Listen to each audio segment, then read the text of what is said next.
Ari na gidyaho. Meron nga pala tayo ngayong pupuntahan na unit. Honda Click nga pala, katulad lang na itong dinadrivean ko. At dahil napakamura lang, pupuntahan agad natin dahil niloloko ako ng buyer na meron daw taga-Pulumulok na may pupunta din dito. Dahil malapit lang sa akin, hindi din ako papayag na maunahan ako. Kaya ito na yung unit, oh. Tingnan nyo naman bala, oh.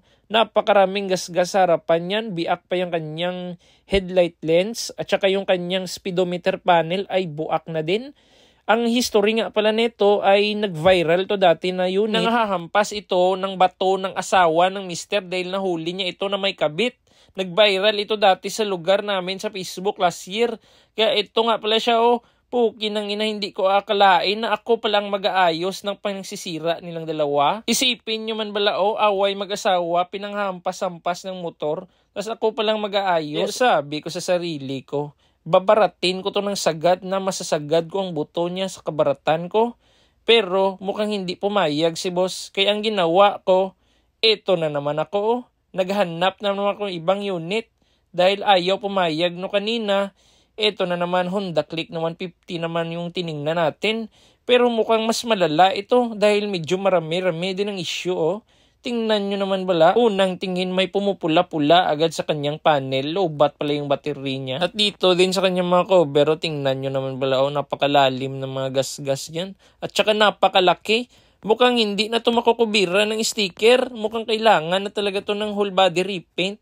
Okay naman yung kanyang makina at andar. Tinest drive ko. At saka wala din pala itong plaka. Nasa Davao pa. Nasa Coronadal ako. Paano ko yan magagawa? Pero okay lang. Binta ko din naman to, eh. Okay pa yung makina niya, no? Ayan, nakita nyo ulit. Low bat. At saka 50,000 na pala yung odo niyan. Napakalaki na. At saka ito, oh, may butas pala yung upuan niya, oh. Akala niya siguro matatago niya to sa akin, ha. Ako pa, tighanap ako ng issue. Kahit itago mo pa yung mga issue sa akin. Makikita ko din yan. Akala mo, ha. At saka ito nga pala, oh, may sira pa din dyan, oh. Ayan, hindi niyan matatago talaga dahil napakalaki na niyang buslot na yan. At ito nga pala, isa napansin ko, oh, engine support misaligned. So, kailangan talaga palitan ng engine support nito. Medyo malaki-laki pa ito na trabaho ba? At saka medyo magastos pa.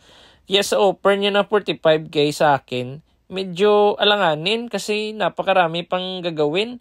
Yung mags niya nakita ko maliit pa, o pang click 125 man siguro ito na mags dahil hindi man ito yung pang click 150. Pero sabi ko kay sir, sir, pass muna siguro, no? Napakarami pa nitong gasgas at saka engine support is medyo hindi pa pantay. Yung mags din hindi pa din pang click 150 dahil click 125 naman yan, maliit, oh. Tsaka expire din, kaya sabi ko kay sir, no? Sir, salamat muna, no? Kasi hindi yata tayo magkasundo ngayon. Kaya ang ginawa ko na sunod ay umuwi na muna ako. Maghanap na tayo ng ibang unit. Palpak itong araw na to. Wala talaga akong nakuha na unit, oh.